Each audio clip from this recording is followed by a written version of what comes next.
Hello dear student, आज हम शुरू करेंगे यूनिट डायमेंशन एंड एरर। देखिए, इसमें फर्स्ट टॉपिक है फिजिकल क्वांटिटी क्या होती है।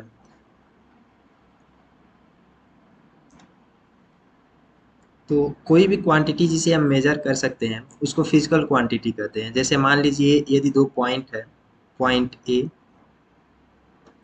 और एक पॉइंट बी है। यदि इनके बीच की डिस्टेंस की यदि हम बात करें कि इनके बीच की क्या डिस्टेंस है, इसको हम मेजर कर सकते हैं। यदि यदि यदि एक बॉय है और ये कुछ स्पीड से मूव कर रहा है, तो इस ये किस वेलोसिटी या किस स्पीड से मूव कर रहा है, इसको भी हम मेजर कर सकते हैं। तो वो सभी क्वांटिटी जिसे हम मेजर कर सकते हैं उसको फिजिकल क्वांटिटी कहते हैं। जैसे डिस्टेंस हुआ, स्पीड हुआ, मास हुआ, या आप जितने भी फिजिक्स में जितने भी क्वांटिटीज पढ़ते हैं उन सभी को हम मेजर कर सकते हैं और उन सभी को हम फिजिकल क्वांटिटी कहते हैं। बट क्या कोई ऐसा भी क्वांटिटी होता है जिसे हम मेजर नहीं कर सकते हैं? तो जी बिल्कुल। जैसे यदि हम बात करें कि आप कितने हैप्पी हैं या आप कितने सैड हैं या आप कितने एंग्री हैं, यदि इन सभी इन इनकी बात करें तो हम मेजर नहीं कर सकते हैं। ये नहीं बता सकते हैं कि आप कितने खुश हैं या आप कितने दुख हैं या आप कितने एंग्री हैं। तो इन सभी क्वांटिटीज़ को हम फिजिकल क्वांटिटी नहीं कहते हैं। तो फिजिकल क्वांटिटी उस क्वांटिटी को कहा जाता है जिसको हम मेजर कर सकते हैं। और फिजिक्स में हम जितने भी क्वांटिटीज़ पढ़ते हैं उन सभी को हम मेजर कर सकते हैं और उन सभी को हम फिजिकल क्वांटिटीज़ कहते हैं। ओके। अब अब फिजिकल क्वांटिटी को जैसे मेजर करने के लिए मुझे एक स्टैंडर्ड यूनिट की ज़रूरत होती है। अब यूनिट क्या होता है देखिए, जैसे मान लीजिए कि इस डिस्टेंस को हमें मेजर करना है। ओके। तो इस डिस्टेंस को मेजर करने के लिए हमें एक यूनिट की ज़रूरत होगी। यूनिट क्या होता है कि ये भी एक डिस्टेंस होगा। डिस्टेंस को मेजर करने के लिए जो हम यूनिट का यूज़ करेंगे, ये भी एक यूनिट होता है। बट एक सॉरी ये भी एक डिस्टेंस होता है, एक छोटी सी डिस्टेंस जिसको हम यूनिट डिस्टेंस मानते हैं। तो इसको मेजर करने के लिए मान लीजिए हमने इस डिस्टेंस को मान लिया कि ये एक यूनिट डिस्टेंस है।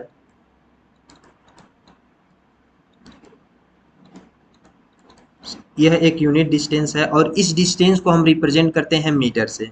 मान लेते हैं कोई भी एक जस्ट अ नेम, मीटर से हम इसको रिप्रेजेंट करते हैं। और अब यदि हमें ए से बी तक की डिस्टेंस को मेजर करनी है तो हम क्या करेंगे कि देखेंगे कि इसको कितने ए से बी तक के सभी देखेंगे कि उसमें कितना इतने डिस्टेंस को हम विभाजित कर सकते हैं। जैसे मान लीजिए एक ये हो जाएगा ये हो जाएगा 1 मीटर, ये भी हो जाएगा 1 मीटर, ये भी हो जाएगा 1 मीटर, ये भी हो जाएगा 1 मीटर और ये भी हो जाएगा 1 मीटर। तो हम बोलेंगे कि ए से बी तक की जो डिस्टेंस होगी, ए से बी तक की जो डिस्टेंस होगी, हम बोलेंगे कि ये 5 मीटर है। ओके। इसका मतलब ये हुआ कि जैसे हम बोले ए से बी तक की जो डिस्टेंस है वह 5 मीटर है। इसका मतलब ये हुआ कि जो हमने यूनिट डिस्टेंस माना, जो भी हमने एक यूनिट डिस्टेंस माना है, उस यूनिट डिस्टेंस का 5 टाइम्स ग्रेटर है। ये ए से बी तक की जो डिस्टेंस होगा वो 5 टाइम्स होगा जो भी हमने यूनिट डिस्टेंस माना है। तो ये जो हम डिफाइन करते हैं, ये जो डिस्टेंस हम डिफाइन कर रहे हैं यूनिट, इसको हम कहते हैं इसकी यूनिट। ओके, यानी अब जैसे डिस्टेंस की यह एक यूनिट बन गई। इसी तरीके से यदि एक बहुत बहुत बड़ी डिस्टेंस को हमें मेजर करनी है तो हम मीटर का तो यूज़ करेंगे नहीं, क्योंकि ये छोटी डिस्टेंस मेजर करने के लिए होती है। तो मुझे बड़ी डिस्टेंस की मेजर करनी होगी तो हम एक और यूनिट बनाएंगे, यूनिट डिस्टेंस, बहुत बड़ा यूनिट डिस्टेंस बनाएंगे और इसको हम लिखेंगे 1 किलोमीटर। इसी तरीके से यदि हमें बहुत छोटी डिस्टेंस मेजर करनी होगी तो हम इसके लिए एक बहुत छोटी यूनिट डिस्टेंस बनाएंगे और इसको लिखेंगे 1 mm। तो ये एक डिफाइंड डिस्टेंस होता है। ये जो भी यूनिट होते हैं, ये क्या होता है कि एक डिफाइंड डिस्टेंस है। मीटर यदि हम डिस्टेंस में बात करते हैं उसके लिए। लेकिन इसी तरीके से अगर जो हमें जैसे मास मेजर करना है, मान लीजिए कि एक बहुत बड़ा ये एक रॉक है, इसकी हमें मेजर करनी है कि ये कितना, इसकी मास क्या है। तो हम क्या करेंगे सॉरी, हम क्या करेंगे कि एक छोटा सा रॉक लेंगे और इसको मेजर करेंगे और इसको हम मान लेंगे कि ये यूनिट मास है। मान लेंगे कि ये यूनिट मास है और इस यूनिट मास को हम लिख सकते हैं 1 ग्राम। ओके, ये सब डिफाइंड होता है, ये जो यूनिट मास हम डिफाइन कर रहे हैं अपनी मर्जी से, ये सब ये सब साइंटिफिक रूप से डिफाइंड होते हैं कि क्या मास होगा, ये जो भी हम लिख रहे हैं 1 ग्राम। ओके, और अब हम क्या करेंगे कि देखेंगे कि ये जो रॉक है इस यूनिट मास से कितना टाइम्स है। मान लेते हैं कि अगर जो ये 10 टाइम्स है, हम इसको लिख देंगे कि ये कितना हो जाएगा, 10 ग्राम हो जाएगा। इसी तरीके से यदि मुझे बहुत और बड़े मास की ज़रूरत है, बहुत बड़ा मास अगर जो मुझे मेजर करना है, तो इसके लिए हम एक यूनिट मास डिफाइन करेंगे और इसको लिख देंगे 1 किलोग्राम। और अब हम देखेंगे कि ये इससे कितना टाइम्स है। अगर जो ये 20 टाइम्स है इस यूनिट मास से, तो हम लिखेंगे कि इसका जो मास होगा वह 20 kg होगा। तो इस तरीके से हमारा ये कोई भी फिजिकल क्वांटिटीज़ को मेजर करने के लिए मुझे एक यूनिट की ज़रूरत होती है, और यूनिट क्या होती है कि उस फिजिकल क्वांटिटीज़ में डिफाइंड की जाती है एक पर्टिकुलर क्वांटिटीज़। जैसे अगर जो हम मीटर की बात करें तो एक मीटर हम डिफाइन करेंगे कोई भी एक डिस्टेंस, जिसको हम लिख देंगे 1 मीटर। और जब भी हमें कोई भी डिस्टेंस मेजर करनी होगी तो हम देखेंगे कि जो हमने यूनिट डिस्टेंस डिफाइंड किया है उससे कितना टाइम्स है। इसी तरीके से यदि मुझे मास मास मेजर करना होता है तो मुझे एक यूनिट मास डिफाइन करने की ज़रूरत होती है, और उसके बाद हम उससे रिलेट करते हैं कि कोई भी उससे कितना टाइम्स ज़्यादा है। इसी तरीके से यदि मुझे सेकंड मेजर करना है या एक्सेलरेशन मेजर करना है या कोई भी फिजिकल क्वांटिटी मेजर करनी होती है, तो उस फिजिकल क्वांटिटी में हम पहले डिफाइन करते हैं एक यूनिट फिजिकल क्वांटिटीज, और उससे हम देखते हैं कि वह फिजिकल क्वांटिटी कितना टाइम्स ज़्यादा है। ओके, नेक्स्ट हम एक और पॉइंट पे डिस्कस करते हैं।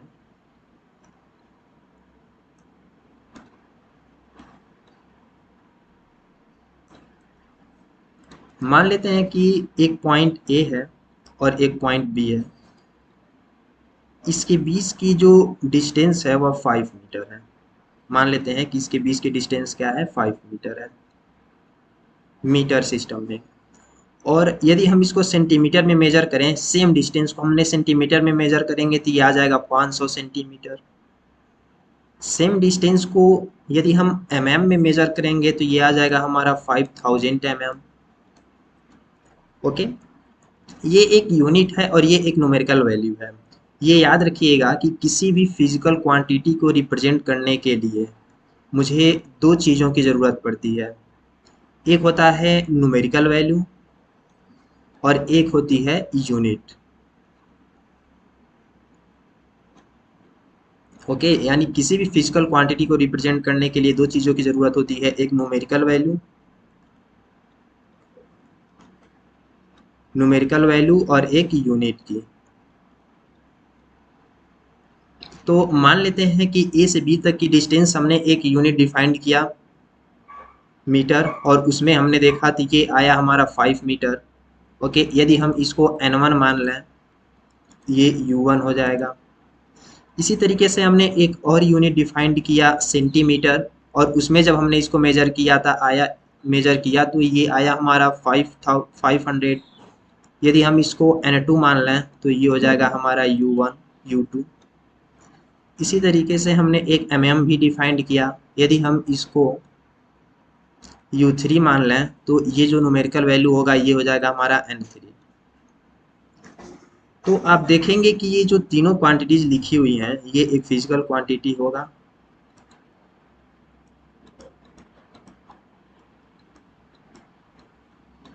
और ये तीनों एक ही डिस्टेंस को मेजर करती है। तो क्या हम इसको लिख नहीं सकते हैं कि ये तीनों इक्वल होगा आपस में? बिल्कुल इक्वल होगा, क्योंकि ये एक ही डिस्टेंस को मेजर कर रहे हैं, बट हमने यूनिट अलग अलग डिफाइन किया है। पहले हमने एक मीटर में डिफाइन किया, एक सेंटीमीटर डिफाइंड किया और एक mm डिफाइंड किया, और एक ही डिस्टेंस यानी ए से बी तक के ही डिस्टेंस को हमने ये सब मेजर किया है, और ये सब इक्वल आ रहा है। तो कोई भी एक फिजिकल क्वांटिटीज है, अगर जो एक फिजिकल क्वांटिटी है तो उसका जो n और u का मल्टीप्लिकेशन होता है ये हमेशा कांस्टेंट होता है।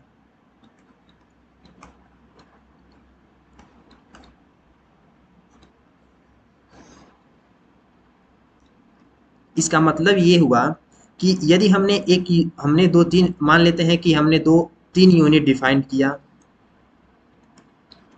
इस यूनिट में जो हमारा फिजिकल क्वांटिटीज का जो मान लीजिए हमने तीन सिस्टम डिफाइन किया है यूनिट का, इस सिस्टम में यदि उस फिजिकल क्वांटिटी का जो यूनिट है वह u1 है, इसमें अगर जो u2 मान लें और इसमें यदि हम u3 मान लें, इस सिस्टम में जो न्यूमेरिकल वैल्यू आएगा n1 मानते हैं, इसमें n2 मानते हैं और इसमें n3 मानते हैं, तो सेम फिजिकल क्वांटिटी के लिए ये तीनों इक्वल होगा का मल्टीप्लिकेशन, यानी ये इक्वल होने वाले हैं n1 u1, n2 u2 and n3 u3।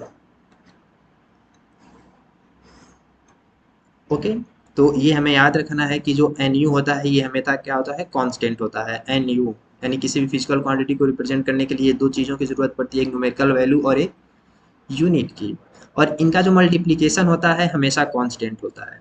Okay, next हम यहाँ से ये लिख सकते हैं कि जो हमारा न्यूमेरिकल वैल्यू होता है ये इनवर्सली प्रोपोर्शनल होता है यूनिट सिस्टम की। ओके, इसका मतलब ये हुआ कि जैसे जैसे हम यूनिट सिस्टम इन मानो बढ़ाते जाएंगे वैसे वैसे हमारा न्यूमेरिकल वैल्यू छोटा होता जाएगा। जैसे देखिए यहाँ mm है, यहाँ सेंटीमीटर है और यहाँ मीटर है। हमें पता है कि mm छोटा होता है सेंटीमीटर से और सेंटीमीटर छोटा होता है मीटर से।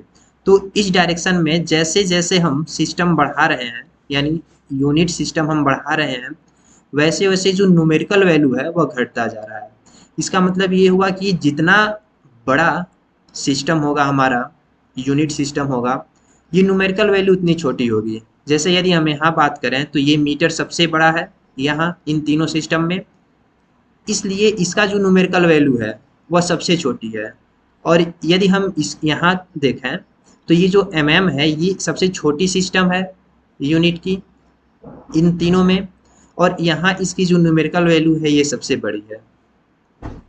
तो हमें ये याद रखना है कि जो न्यूमेरिकल वैल्यू होती है वह इनवर्सली प्रोपोर्शनल होता है यूनिट के, और यूनिट और सिस्टम, यूनिट और न्यूमेरिकल वैल्यू इन दोनों का मल्टीप्लिकेशन एक कांस्टेंट होता है, ये याद रखना है। ओके, नेक्स्ट हम देखते हैं कि अब फिजिकल क्वांटिटी कितने टाइप्स के होते हैं।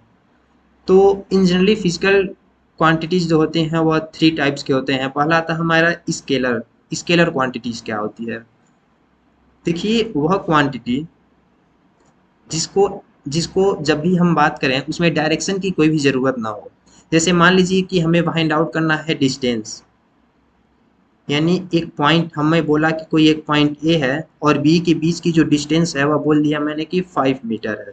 तो इसका मतलब ये हुआ कि बी पॉइंट यहाँ भी हो सकता है, यानी ये भी हो सकता है, बी पॉइंट ये भी हो सकता है, बी पॉइंट यहाँ भी हो सकता है। तो जब भी हम डिस्टेंस की बात करते हैं तो उसमें कोई भी डायरेक्शन की बात हम नहीं करते हैं, केवल मैग्नीट्यूड की बात करते हैं। ओके, कि ये डिस्टेंस जो है ए और बी के बीच में ये 5 मीटर है। ओके, तो ऐसी क्वांटिटीज़ जिनको एक्सप्रेस करने के लिए मुझे डायरेक्शन की ज़रूरत नहीं होती है उसको हम स्केलर क्वांटिटीज़ कहते हैं। बट कुछ ऐसे भी फिजिकल क्वांटिटीज़ होते हैं जिनको एक्सप्रेस करने के लिए मुझे डायरेक्शन की ज़रूरत होती है। जैसे यदि हम बात करें डिस्प्लेसमेंट की,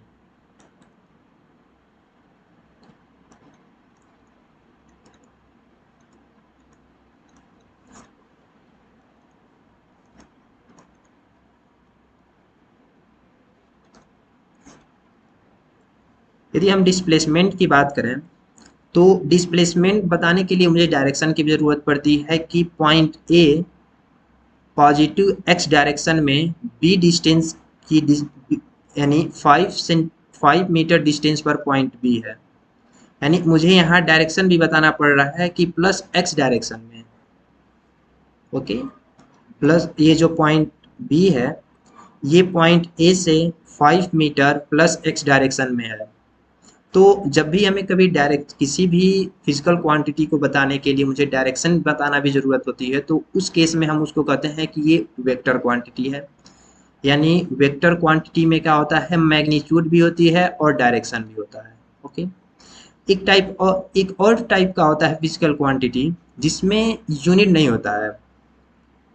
वह एक रेशियो होता है, किन्हीं दो फिजिकल क्वांटिटीज का जो रेशियो होता है उसमें यूनिट नहीं होता है, इसलिए उसको भी हम एक फिजिकल क्वांटिटीज बोलते हैं, जिसको हम बोलते हैं ये एक रेशियो है। इसका मतलब क्या हुआ, जैसे यदि हम बात करें रिफ्रैक्टिव इंडेक्स की,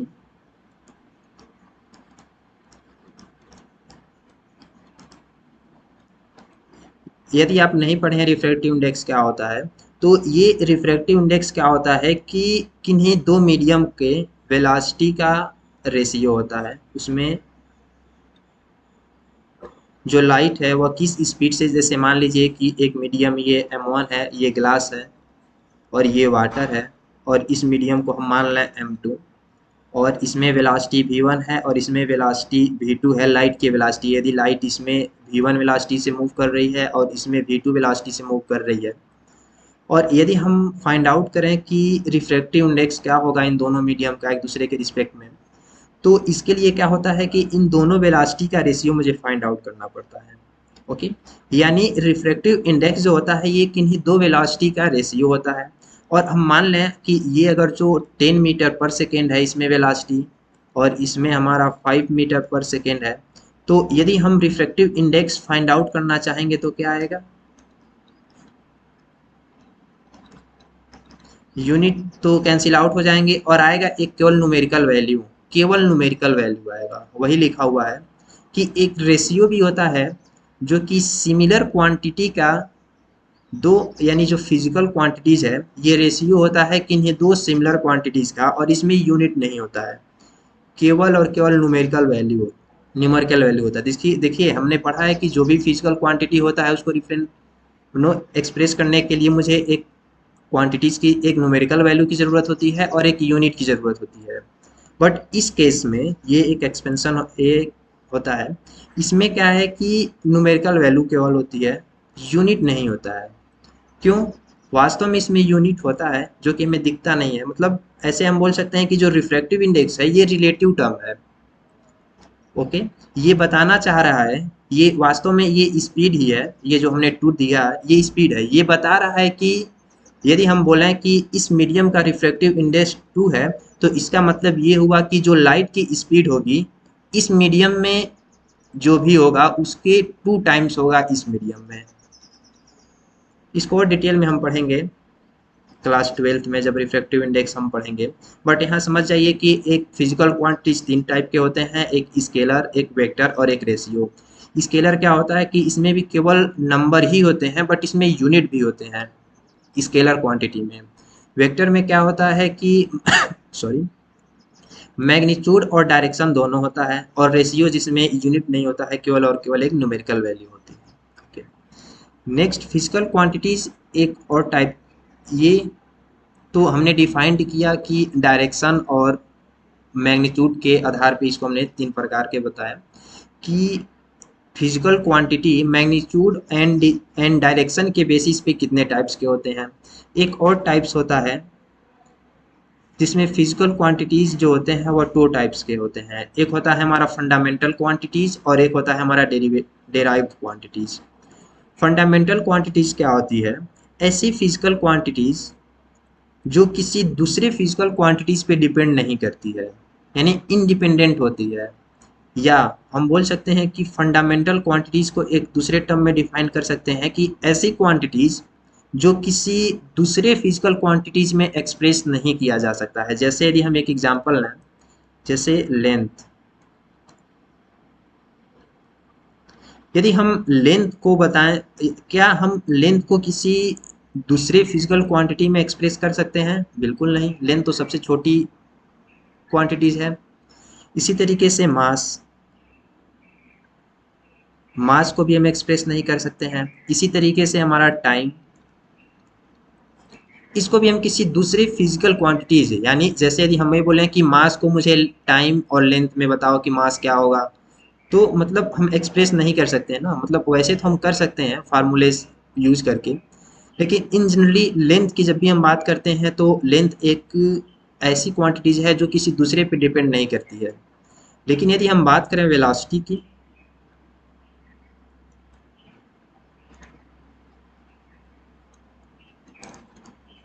वेलोसिटी क्या होती है? Distance upon time. Distance upon time. तो ये जो हमारा वेलोसिटी है इसको हम स्पीड बोले।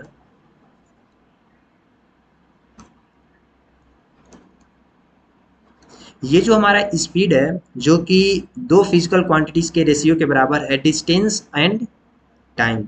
हम बोल सकते हैं कि ये जो स्पीड होगी ये डिस्टेंस और टाइम इन दोनों फिजिकल क्वांटिटीज पे डिपेंड करता है। या यदि हम बात करें एक्सेलरेशन की, जिसको ए से डिनोट किया जाता है, यानी एक्सेलरेशन होता है हमारा वेलोसिटी अपॉन टाइम।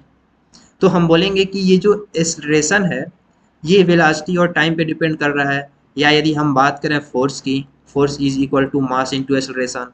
तो ये जो फोर्स क्वांटिटी है, फिजिकल क्वांटिटी, ये मास एंड एक्सेलरेशन पे डिपेंड कर रहा है। तो ऐसी क्वांटिटी, ऐसी फिजिकल क्वांटिटीज जो किसी दूसरे फिजिकल क्वांटिटीज पे डिपेंड करती है उसको डेराइव्ड क्वांटिटी कहते हैं। ओके। तो कुछ ऐसे क्वांटिटीज होते हैं जो किसी दूसरे क्वांटिटी, फिजिकल क्वांटिटी पे डिपेंड नहीं करते हैं, उनको हम फंडामेंटल क्वांटिटीज कहते हैं।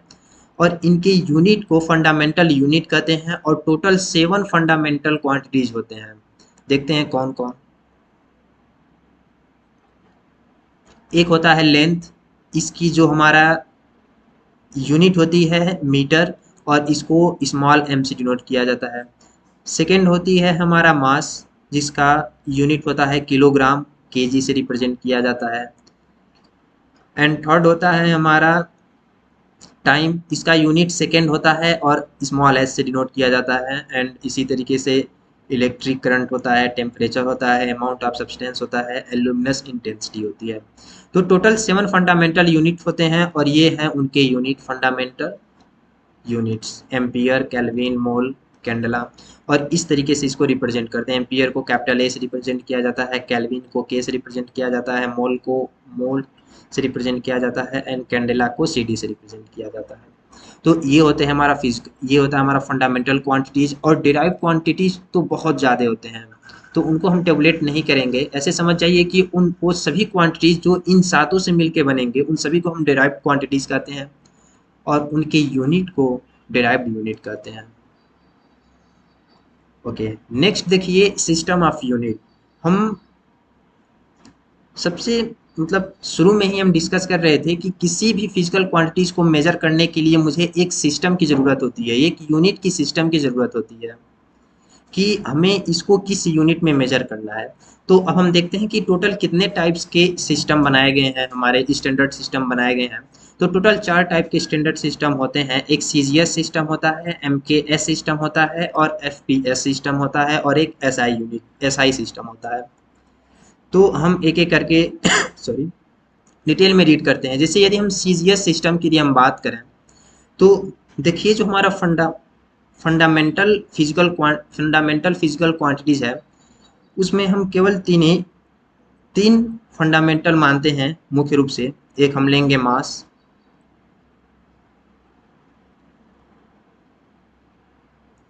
सॉरी पहले हम लेते हैं डिस्टेंस।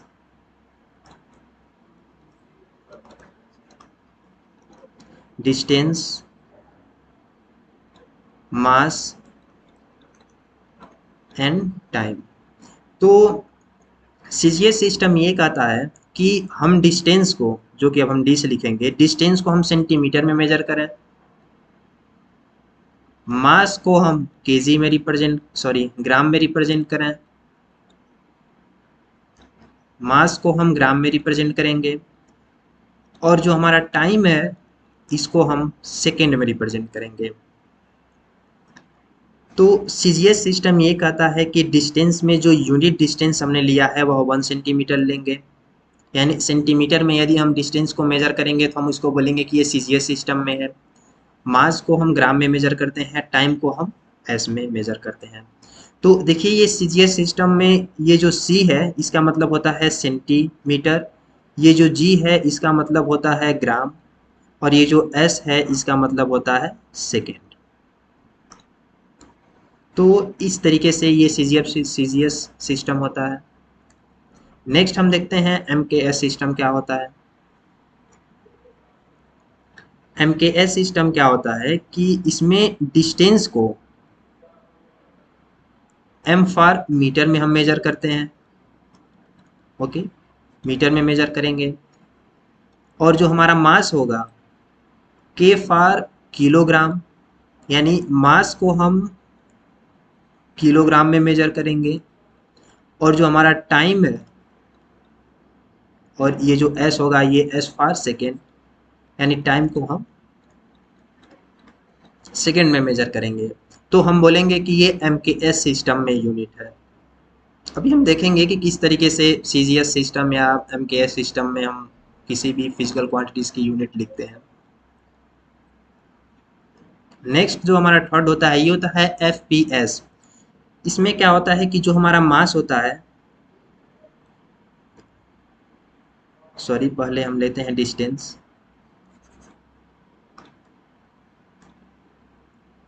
जो हमारा डिस्टेंस होता है इसको एफ फॉर फुट में मेजर करते हैं।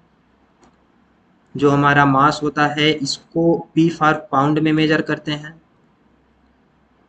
और जो हमारा टाइम होता है एस फॉर सेकेंड में मेजर करते हैं।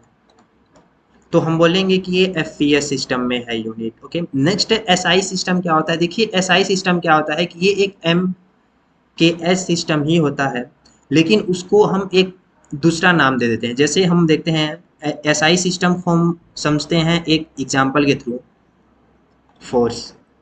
मान लेते हैं कि हमें फोर्स की यूनिट फाइंड आउट करनी है, तो फोर्स इज इक्वल टू क्या होता है, मास इंटू एक्सेलरेशन होता है। मुझे पता है मास का यूनिट एम के एस सिस्टम में क्या होता है, केजी होता है। और एक्सेलरेशन की यूनिट क्या होती है, हमें पता है एक्सेलरेशन इज इक्वल टू होती है हमारा वेलोसिटी अपॉन टाइम, और वेलोसिटी होता है हमारा डिस्टेंस अपॉन टाइम। तो डिस्टेंस अपॉन टाइम, और एक टाइम नीचे है तो ये टाइम का स्क्वायर हो जाएगा। या हम इसको ऐसे भी लिख सकते हैं कि हाँ, ओके, डिस्टेंस की जो यूनिट होती है एमकेएस सिस्टम में ये होता है मीटर, और ये जो टाइम होता है यूनिट ये हो जाएगा हमारा सेकेंड स्क्वायर, यानी एक्सेलरेशन की यूनिट हो जाएगी मीटर पर सेकेंड स्क्वायर। तो हम यहाँ लिख सकते हैं मीटर अपॉन सेकेंड स्क्वायर। तो ये जो फोर्स की यूनिट है ये हम बोलेंगे कि ये एमकेएस सिस्टम में यूनिट है, लेकिन एसआई सिस्टम में यूनिट लिखने के लिए हम लिख देंगे कि ये 1 न्यूटन, यानी फोर्स की यूनिट क्या होती है, न्यूटन, जो एन से रिप्रेजेंट करते हैं। तो ये जो न्यूटन होता है ये एसआई सिस्टम में यूनिट होता है। ओके, और ये दोनों इक्वल होते हैं, यानी एमकेएस सिस्टम में जो यूनिट लिखते हैं और जो एसआई सिस्टम में यूनिट लिखते हैं ये दोनों एक दूसरे के इक्वल होते हैं। तो एसआई सिस्टम में क्या होता है कि जो एमकेएस सिस्टम में एक बहुत बड़ा एक्सप्रेशन आता है, उस सभी एक्सप्रेशन को हम एक सिंपल किसी साइंटिस्ट के नाम से रिप्लेस कर देते हैं, और उसी को हम बोलते हैं कि ये एसआई सिस्टम में इसका यूनिट है।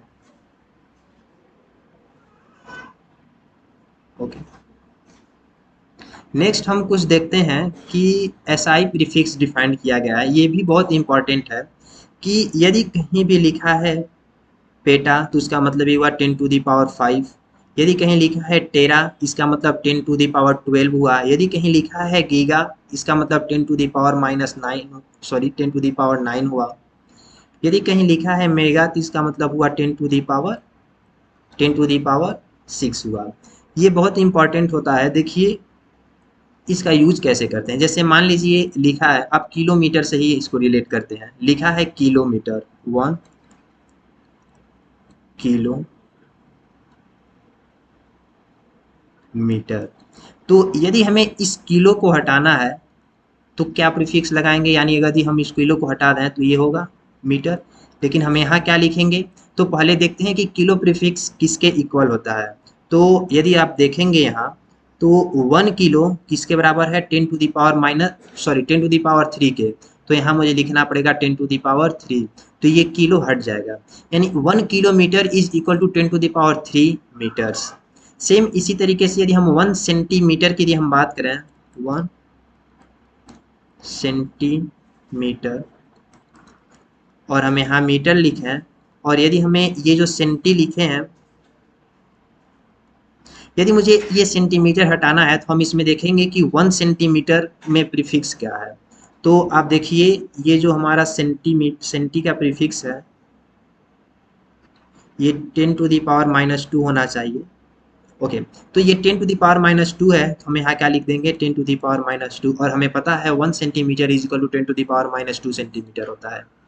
तो ये प्रीफिक्स बहुत इंपॉर्टेंट होता है। इसी तरीके से कभी कभी लिखता है 1 नैनोमीटर। ओके, देखिए ये सिंबल भी याद रखना ज़्यादा ज़रूरी होता है, क्योंकि जो यूज होते हैं वो वास्तव में सिंबल ही यूज होते हैं, तो इसको नैनोमीटर कहते हैं। यानी अगर जो लिखा है 1 नैनोमीटर, और हमें बताना है कि इसमें कितना मीटर हुआ। तो अब हमें ये जो प्रीफिक्स यूज हुआ है इसको हटाना है, और हम देखेंगे कि यहाँ 1 नैनोमीटर के लिए क्या प्रीफिक्स, यानी जो भी प्रीफिक्स है होता है, तो ये नैनो होता है, और इसके लिए जो प्रीफिक्स होता है वह 10⁻⁹ होता है। तो हम यहाँ क्या लिख देंगे 10⁻⁹, यानी 1 nanometre is equal to 10⁻⁹ metre. But ये हमें याद रखना है सिंबल के फॉर्म में कैसे लिखा जाएगा। नैनो का सिंबल क्या होता है स्मॉल एन, और हमें पता है कि जो हमारा मीटर होता है उसका सिंबल क्या होता है स्मॉल एम। तो हम इसको लिखेंगे 1 nanometre is equal to 10⁻⁹ metre. Okay, तो इसमें ये पूरा मुझे याद नहीं रखना है, क्योंकि इसमें कुछ ही है जो इम्पोर्टेंट होते हैं, तो हम जो इम्पोर्टेंट है उसको मार्क्स लगा दे रहे हैं, ठीक, किसमें कौन इम्पोर्टेंट है किसको मुझे याद रखना है। ओके, तो एक हमें याद रखना है गीगा, एक याद रखना है मेगा। ये तो जनरली सबको याद ही रहता है यहाँ से, ये सब ये भी याद है होगा आपको, ये भी आपको याद होगा, ये भी, ये भी, ये भी, ये भी, और ये भी। तो इतना तो हमें याद ही रखना है इन जनरली। ओके, और इसमें एक और ऐड कर लीजिएगा कि 1 एंगस्ट्रॉम जो ऐसे रिप्रेजेंट किया जाता है, 1 angstrom is equal to 10⁻⁻10 metre होता है। ओके, तो ये प्रीफिक्स के साथ साथ आपको ये भी सिंबल भी याद रखना है कि 1 गीगा में कैपिटल जी होता है, मेगा में कैपिटल एम होता है, किलो में स्मॉल के होता है, डेका में डी ए से डिनोट किया जाता है, नैनो को स्मॉल एन से डिनोट किया जाता है, माइक्रो को म्यू से रिप्रेजेंट किया जाता है। तो ये सिंबल के साथ आपको याद रखना है प्रीफिक्स। ओके, नेक्स्ट हम देखते हैं dimension of physical quantities, but इसको हम नेक्स्ट लेक्चर में पढ़ेंगे। Thank you for watching this video.